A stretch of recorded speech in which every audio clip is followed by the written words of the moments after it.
Hello दोस्तों, नमस्कार। SM किसी चैनल में मैं आप सभी लोगों का दिल से बहुत बहुत स्वागत करता हूं। दोस्तों, इस वीडियो में हम लोग कवर करने वाले 4 से 5 इंपॉर्टेंट पॉइंट्स को। तो चलिए स्टार्ट कर लेते हैं। सबसे पहले एक फॉर्मेलिटीज़ कौन सा कि कल के दिन मतलब यस्टरडे की बात करें तो अमेरिकन बाजार हम लोगों ने देखा 221 पॉइंट की दमदार तेज़ी यहाँ पे उन्होंने दिखा दी। ठीक है, बहुत कुछ वॉलेटिलिटी भी देखने को यहाँ पे मिली। एंड आप सभी लोगों को पता ही है कि जो फर्स्ट हाफ यहाँ पे हम लोगों ने देखा था कि 2 हिस्सों में हम लोग को वॉलेटिलिटी देखने को यहाँ पे मिल सकती है। एंड जैसा एक्सपेक्ट किया था वैसे ही कुछ चीज़ें देखने को मिली। पहला हाफ जो था वहाँ पे आप सभी लोगों को पता है एफओएमसी की जो बैठक थी उसका आउटकम आ गया कि उन्होंने रेट को होल्ड पे ही रखा, स्टेडी रखा, कोई भी बदलाव नहीं किया। ठीक है, जो कि वेल एक्सपेक्टेड था। 95% आप बोल सकते हो वोटिंग इसी के फेवर में देखने को मिल रही थी कि कोई भी रेट में बदलाव नहीं होगा करके। एंड वैसा ही हुआ। उसके बाद बाजार में कोई खास मेजर रिएक्शन नहीं होगा। 60-70 पॉइंट का बाजार हम लोग को देखने को मिला था। कल के दिन आप लोगों ने देखा होगा, मैंने इसको कवर भी आप किया था। एंड बहुत सारे लोग इंप्रेसिवली इतने लेट नाइट तक जगह भी थे इस चीज़ को देखने के लिए, तो बहुत अच्छी बात है। ठीक है, कुछ नई चीज़ें हम लोगों को थोड़ी बहुत सीखने को भी मिल जाती है। तो ये तो हो गया फर्स्ट हाफ, जहाँ पे हम लोग को पता था कि इतना कुछ बड़ा रिएक्शन देखने को नहीं मिलेगा। बट जो एक्चुअल रिएक्शन देखने को मिलेगा, यस, वो रहेगा सेकंड हाफ पे। ठीक है, वहाँ पे पॉवेल जी की जो कमेंट्री है वो कुछ भी करवा सकती है। अगर मतलब कमेंट्री अगर बहुत ही ख़राब रही, ठीक है, नेगेटिव पॉइंट्स अगर रहेंगे तो बाजार गिर भी सकता है। एंड अगर अच्छी रही, बाजार को पसंद आया तो तेज़ी भी दिखा सकता है। तो कल के दिन पॉवेल जी ने ऐसा क्या बोल दिया जिसके चलते सेकेंड हाफ में मार्केट ऐसा मतलब एकदम 200 पॉइंट भाग गया। तो इसके पीछे का रीज़न क्या है, क्या पॉइंट उन्होंने सामने रखा।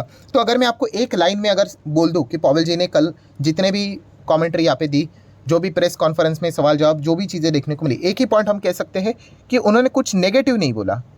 ऐसा आप बोल सकते हो। मतलब इसके पहले जितने भी उनके प्रेस कॉन्फ्रेंस, जितने भी उनके बाइट्स, जो भी चीज़ें देखने को मिलती थी, कुछ ना कुछ नेगेटिव पॉइंट्स हम लोग को ज़रूर देखने को मिलते थे। देखिए, नेगेटिव मतलब कोई जानबूझ के नेगेटिव नहीं बोलता है।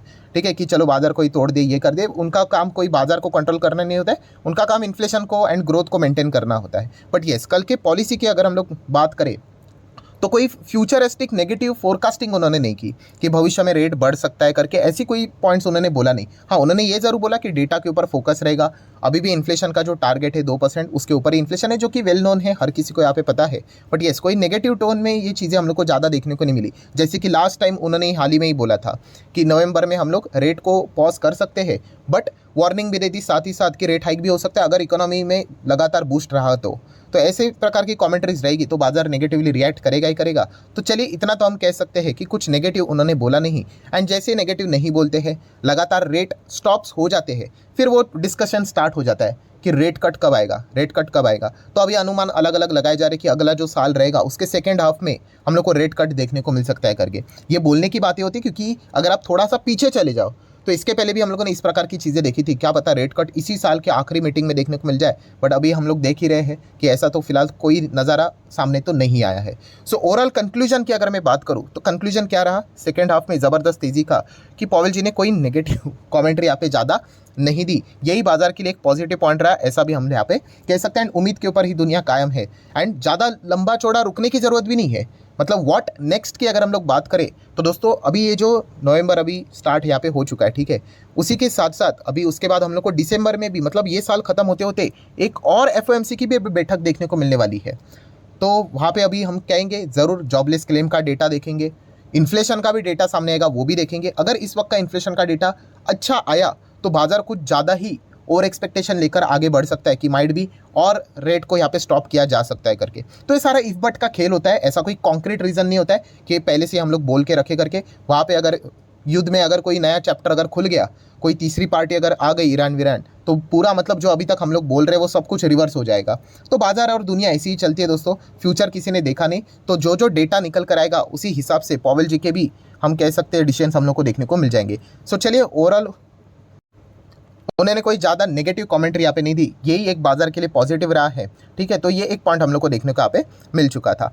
आज के दिन बाजार कैसा रहेगा देख लेंगे, बाकी तो सीसॉ टाइप तो चीज़ें यहाँ पे चलती रहती है। आज के दिन की बात करें तो आपको पता ही है एप्पल के भी नंबर हम लोग को देखने को यहाँ पे मिलने वाले, जो कि बाजार की इतनी बड़ी कंपनी है। ठीक है, तो वो भी बाजार को अच्छा खासा प्रभावित यहाँ पे कर सकती, तो उसके ऊपर भी आप अपना फोकस रख सकते हो। नेक्स्ट अगर हम लोग यहाँ पे बात करेंगे दोस्तों तो IRFC, यस IRFC की बात करें तो कमाल की तेजी इस कंपनी ने यहाँ पे दिखा है। पहले से ये कंपनी यहाँ पे अवेलेबल रहती है, आपको पता ही है। बाजार में किसी को भी इंटरेस्ट नहीं था, बहुत सारे लोगों ने इसको पहले खरीदा भी था। आईपीओ बहुत ही छोटा प्राइस का था ना, इसलिए खरीद लेते हैं। ठीक है, प्राइसिंग अगर किसी का मोटिवेशन होगा तो ऑब्वियसली वो इतना लंबा चौड़ा मतलब बोलते हैं ना होल्ड करने का पेशेंस जो मतलब चाहिए वो नहीं रख सकते। जिसका प्राइसिंग फैक्टर होगा, हाँ, जिसको बिजनेस समझ में आ जाता है, उसका मतलब हम कह सकते हैं कि शायद से होल्डिंग पीरियड इतना रहा होगा तो उसको जाके बाद में इतने शानदार रिवॉर्ड मिले होंगे, ऑलमोस्ट 150-200% के आसपास। सो IRFC के नंबर्स आज हम लोग को देखने को मिले बाजार क्लोज हो जाने के बाद। तो कैसे रहे नंबर, तो चलिए एक चीज़ यहाँ पे चेक कर लेते हैं। तो ठीक है दोस्तों, नंबर के ऊपर आ चुके हैं। तो सबसे पहले फॉर्मेलिटी भी देखिए, डिविडेंड उन्होंने कहा था कि हम लोग देंगे करके, तो कितने का डिविडेंड दिया है? 80 पैसे का डिविडेंड यहाँ पे दिया है, जो कि हम यहाँ पे देख सकते हैं। ठीक है, डिविडेंड तो एक्स्ट्रा बोनस टाइप ही चीज़ें होती है, कोई कंपल्शन वाली बात होती नहीं है। देन अगर हम लोग यहाँ पे चेक करें, ये कौन सा है? अच्छा, अनऑडिटेड स्टेटमेंट, चलो यही स्टेटमेंट है एंड रुपीज़ इन मिलियंस देखने को मिल रहा है। ज़्यादा डिटेल में नहीं जाएंगे, एक ओवरव्यू करने की कोशिश करेंगे कैसे रहे नंबर करके। तो सितंबर, जून, सितंबर, ठीक है, टोटल इनकम कितना है? 67,674, लास्ट टाइम 66,800 और उसके पहले 58,000। सो इनकम में हम कह सकते हैं ईयरली अच्छी जंप है, क्वार्टरली थोड़ी सी हल्की सी जंप देखने को मिल रही है। ठीक है, कोई बड़ी बात नहीं है। भविष्य के लिए अगर देखा गया, रेलवे सेक्टर के लिए जितने बड़े बड़े कॉन्ट्रैक्ट्स यहाँ पे बनते रहेंगे, ये रेवेन्यू इनकम और भी इनका बढ़ता रहेगा। इतना कमाने के लिए खर्चा कितना? 52, लास्ट टाइम 51, 40। इनकम से एक्सपेंस हटा दिया, प्रॉफिट या फिर लॉस देखना पड़ेगा। तो चलिए, फिलहाल तो कंपनी प्रॉफिटेबल है। तो कितना है कंपनी का प्रॉफिट? 15,498। लास्ट टाइम कितना था? हम यहाँ पे कह सकते हैं 15,565, मतलब उसी के रेंज में देखने को मिल रहा है। एंड उसके पहले कितना? 17,142, मतलब ईयरली अगर देखा गया 17,000 का कितना हो गया? 15,500 हो गया। इसका अर्थ ये नहीं कि हम लूट गए, हम बर्बाद हो गए, अरे बाप रे 17 का 15,500 हो गया। ये चलता रहता है यहाँ पे, ठीक है। ये हाँ, शॉर्ट टर्म वालों को तकलीफ हो सकती है, लॉन्ग टर्म वालों को ज़्यादा कोई तकलीफ होगी नहीं। देन अगर देखा गया पिछले क्वार्टर में कितना था? 15,565 था। इस वक्त कितना है? 15,500 ही था ऑलमोस्ट, मतलब फ्लैटिश डाउन है क्वार्टरली अगर बात करें तो। एंड ईयरली देखा गया तो थोड़ा बहुत डाउनफॉल देखने को यहाँ पे मिल रहा है, ठीक है। बट ओवरऑल अगर आप कंपनी का स्ट्रक्चर समझोगे तो ये सारे फ्यूचर ओरिएंटेड टाइप बिजनेसेस में हम लोग को देखने को यहाँ पे मिल जाते हैं। मतलब भविष्य में आपको पता ही है, सरकार की आमदनी जितनी बढ़ेगी, ठीक है, उतना ही ज़्यादा वो एक्सपांशन के बारे में विचार करेंगे। तीसरे नंबर की बड़ी अर्थव्यवस्था यहाँ पे हम लोग को बनना है, जो कि बन जाएंगे, इसमें कोई बड़ी बात नहीं है। 2030 नहीं तो 2027-28 नहीं तो 30 तक तो बन ही जाएंगे। हाँ, उसके बाद सेकंड पे आना, फर्स्ट पे आना, उसके लिए काफ़ी टाइम लगेगा। बट येस, उसके लिए अच्छा इंफ्रास्ट्रक्चर बिल्ड करना भी आना चाहिए, उसमें रेलवे इंफ्रास्ट्रक्चर भी आ जाता है। तो इनके लिए बहुत आगे बिजनेस यहाँ पे पड़ा हुआ है। ये सारी चीज़ें यहाँ पे चलती रहेगी। मतलब इस नंबर्स के चलते कोई ज़्यादा हो हल्ला मचाने की ज़रूरत नहीं, कोई ज़्यादा पैनिक करने की ज़रूरत नहीं है। बट ओवरऑल कॉन्टेक्स्ट में बात करें तो ये देखिए, फ्लैट नंबर क्वार्टरली नज़र यहाँ पे आ रहे हैं। एंड ईयरली बात करें 1.31 कितना हो गया? 1.20। ठीक है, ओके, ऐसा हम लोग परफॉर्मेंस यहाँ पे कह सकते हैं। बाकी देखा गया तो ये इनके एनपीए की कोई चिंता नहीं, गवर्नमेंट ही इसका सिक्योरिटी प्रोवाइड करता है। तो अगर गवर्नमेंट ही अगर हाथ खड़े कर दे तो पूरा मतलब मार्केट ही तहस तहस हो जाएगा। तो इसमें कोई एनपीए हम लोग को देखने को यहाँ पे मिलता नहीं है। एंड कोई टैक्सेशन का भी कोई लफड़ा यहाँ पे देखने को मिलता नहीं है। सो ओवरऑल कॉन्टेक्स्ट में बात करें, लॉन्ग टर्म वालों को ऐसे नंबर से कोई ज़्यादा फर्क यहाँ पे नहीं पड़ेगा। शॉर्ट टर्म वाले यहाँ पे खेलते रहेंगे। उसके हिसाब से देखा गया तो फ्लैटिश डाउन क्वार्टरली देखने को मिला, ईयरली थोड़ा सा डाउनफॉल देखने को यहाँ पे मिला है, जो कि एकदम नॉर्मल सी चीज़ यहाँ पे रहती है। फिर भी बाजार को नंबर कैसे लगे कल यहाँ पे देख लेंगे। टाटा पावर की बात करें, चलो अच्छी बात है, आज के दिन भी 3-3.25% की तेज़ी देखने को मिली है। बहुत सारे कमेंट आते रहते हैं, सर टाटा पावर कैसी कंपनी है?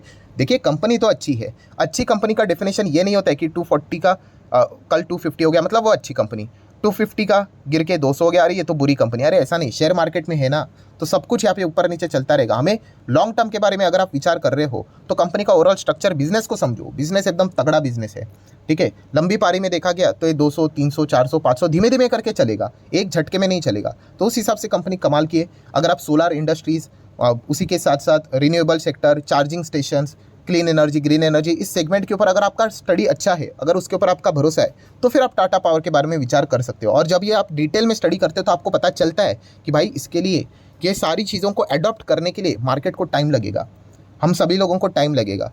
तो इस स्टॉक को भी ग्रो करने के लिए टाइम लगेगा, ऐसा नहीं कि बस भागना चाहिए करके, तो ऐसा नहीं है। तो ये पॉइंट हमें पता होना चाहिए। बाकी कंपनी तो फैंटास्टिक है, ऊपर नीचे तो चीज़ें चलती रहती है। देन दोस्तों हम बात करेंगे एक ऐसी कंपनी जो कि लगभग 50% कल के दिन क्रैश होते हुए देखने को मिलेगा, जिसका नाम है WeWork। ऑब्वियसली ये न्यूयॉर्क स्टॉक एक्सचेंज में, अमेरिकन बाजार में देखने को मिल जाता है। एंड आप इसका 5 दिन का चार्ट पैटर्न देख सकते हो, महीने भर देख सकते हो 58, 6 महीने में 92, मतलब पूरा तहस, और साल भर में तो 98, मतलब पूरी कंपनी यहाँ पे ध्वस्त होते हुए देखने को मिल चुकी है। रीज़न है दोस्तों कि कंपनी की हालत खराब है एंड कंपनी अभी शायद से likely to file for a bankruptcy मतलब कंपनी बोल रही है कि भाई हमारे पास पैसे नहीं है, या फिर आप ऐसा भी बोल सकते कंपनी की लायबिलिटीज़ असेट से ज़्यादा हो चुकी है। तो कंपनी बोल रही है कि अभी बंदी करने में समझदारी यहाँ पे होगी। तो इसी चीज़ के चलते 50% गिरावट देखने को मिल रही। तो ऐसे कंपनी कैसे बचेगी? फंडिंग लानी पड़ेगी। कहाँ से फंडिंग लाएंगे? ऐसे कंपनी में पैसा कौन डालेगा? ठीक है, तो ये हम लोग को दिक्कत देखने को यहाँ पे मिल रहा है। सो हम लोग ज़रूर यहाँ पे कह सकते हैं दोस्तों, बहुत मैसिव कर्जा भी इनके ऊपर हम लोग को देखने को यहाँ पे मिल रहा था। एंड इसी चीज़ के चलते मतलब और कौन कर्जा देगा, पुराने वाले अटके रहेंगे, तो ये दिक्कत देखने को यहाँ पे मिल रही है। वैसे तो इन्होंने कहा है कि इनका जो इंडिया मतलब हमारे इधर का जो बिजनेस है उसके ऊपर एज सच कोई इंपैक्ट नहीं पड़ेगा। हाँ, फिलहाल अभी तक बैंक्रप्सी बोला नहीं है, बट पोटेंशियल बात हो रही है। रिपोर्ट के जरिए बताया जा रहा है कि जिस सिचुएशन में ये कंपनी, आप अंदाज़ा लगाए ना, ऐसा रिपोर्ट सामने आया है कि शायद से बंद हो सकती है, तो स्टॉक तो गिरेगा ही गिरेगा। तो इसलिए 50% वो हम लोग को क्रैश होते हुए देखने को यहाँ पे मिला है। तो अमेरिकन बाजार में एक चीज़ रहती है दोस्तों, वहाँ पे कोई सर्किट विर्किट नहीं होता है, ज़बरदस्त हम लोग को स्टॉक क्रैश होते हुए देखने को यहाँ पे मिल जाते हैं और भागते हुए भी देखने को मिल जाते हैं। हमारे बाजार की बात करें, ये नज़ारा सिर्फ हमें फ्यूचर एंड ऑप्शन वाले स्टॉक्स में देखने को मिल सकता है। बाकी स्टॉक्स में हम लोग को लोअर सर्किट, अपर सर्किट देखने को मिल जाते हैं। नेक्स्ट बात करेंगे दोस्तों तो वोडाफोन आइडिया। बहुत सारे को मैसेजेस भी रहते हैं, सर वोडाफोन आइडिया वापस भाग रहा है यहाँ पे 5 दिन में तो 26%। तो क्या वोडाफोन आइडिया ये नेक्स्ट सुजलॉन एनर्जी बन सकता है? मतलब सुजलॉन ने भी कमाल के रिटर्न्स दिए। मैंने इसके पहले का रीज़न आपको एकदम क्लियर कट बोला है कि सुजलॉन की बात करें, वोडाफोन आइडिया की बात करें, ये इतने नीचे क्यों है? क्योंकि इनके बिजनेसेस में इतने दम नहीं थे। हाँ, अगर इसमें कोई बड़ा प्लेयर अगर पैसा लगा दे, ठीक है, इसको भी अल्टीमेटली क्या चीज़ चाहिए, वोडाफोन आइडिया को, इनको भी फंडिंग चाहिए। तो अगर इनको फंडिंग यहाँ पे मिल जाती है तो डेफिनेटली शॉर्ट टर्म बेसिस के ऊपर ये भी अच्छा खासा परफॉर्मेंस दे सकता है। बट ये जुआ खेलने के बराबर है, क्योंकि मिलेगा फंडिंग, नहीं मिलेगा। जैसे कि सुजलॉन एनर्जी की बात करें, इसमें क्या होगा, जैसे मैं हमेशा कहता था कि अगर आपको लक आजमाना है तो फिर आप ऐसे स्टॉक्स में जा सकते हो, क्योंकि कौन पैसा लगाएगा, नहीं लगाएगा, बड़ा प्लेयर आएगा, नहीं आएगा, वी डोंट नो। आ गया स्टॉक, भाग गया, तो डेफिनेटली कॉलर टाइट करके बोल सकते हैं देखो भाई पैसा बन गया करके। बट नहीं हुआ तो फिर फंस गए। तो ये चीज़ आप लोगों को समझ में यहाँ पे आनी चाहिए, ठीक है। तो अगर आपको लक आजमाना है, एकदम ही डेंजरस रिस्क यहाँ पे लेना है, क्योंकि ये पूरा ऐसा ही रहता है, खबरों के चलते यहाँ पे चलता रहेगा। कल अगर खबर आ गई कि इनको अगर अच्छी फंडिंग मिल गई तो स्टॉक एक टेम्पररी बेस के ऊपर डेफिनेटली तेज़ी दिखा सकता है। बट अगर कल वो खबर बोल दी अरे नहीं फेक खबरें करके, क्योंकि ऐसा ऑलरेडी 3-4 बार हो चुका है, तो स्टॉक वापस क्रैश हो गया। तो ये चीज़ें हम लोग को इन कंपनीज में बहुत बार देखने को मिल जाती है। आप यहाँ पे चेक कर सकते हैं पिछले 5 साल का चार्ट पैटर्न। ऐसा स्टॉक ऊपर गया, खबर आई थी अरे भाई फंडिंग मिलेगी, और बाद में समझा कि झूठ है करके स्टॉक क्रैश हो गया। तो इसलिए मैं कहना चाहूँगा कि यहाँ पे जो भी आपको जो करना है, पैसा आपका, डिसीजन आपका है, तो संभल कर करना। यहाँ पे खबरों के चलते एंड बहुत सारे अफवाहें भी चलाई जाती है, ये भी पॉइंट हम लोग को पता है यहाँ पे होना चाहिए। सो क्या है, नेक्स्ट सुजलॉन यहाँ पे बनेगा? अगर इनको पैसे मिल जाते हैं, कोई बड़ा प्लेयर अगर आ जाता है, देन होने के लिए तो कुछ भी यहाँ पे हो सकता है। बट ये प्योर फिर लक बेस्ड चीज़ यहाँ पे हो जाती है, क्योंकि कोई फंडामेंटल्स फिलहाल तो इस कंपनी के है नहीं। बैलेंस शीट में ढेरों सारा कर्जा पड़ा हुआ है, ठीक है। एंड बिजनेस तो हम देख ही रहे, कस्टमर तो लगातार इनके लूज होते ही जा रहे हैं, ठीक है। तो लक के हिसाब से अगर आप जाना चाहते हो तो फिर आप चाहो तो विचार कर सकते हो, वो डिसीजन आप ही का होना चाहिए। सो आशा करता हूँ दोस्तों जितने भी इंपॉर्टेंट पॉइंट्स थे सारे मैंने कवर कर लिए। वीडियो अच्छा लगे तो चाहो तो लाइक एंड शेयर भी कर सकते हो। So that's it, thank you very much दोस्तों, we will be meeting our next video. तब तक के लिए बाय बाय।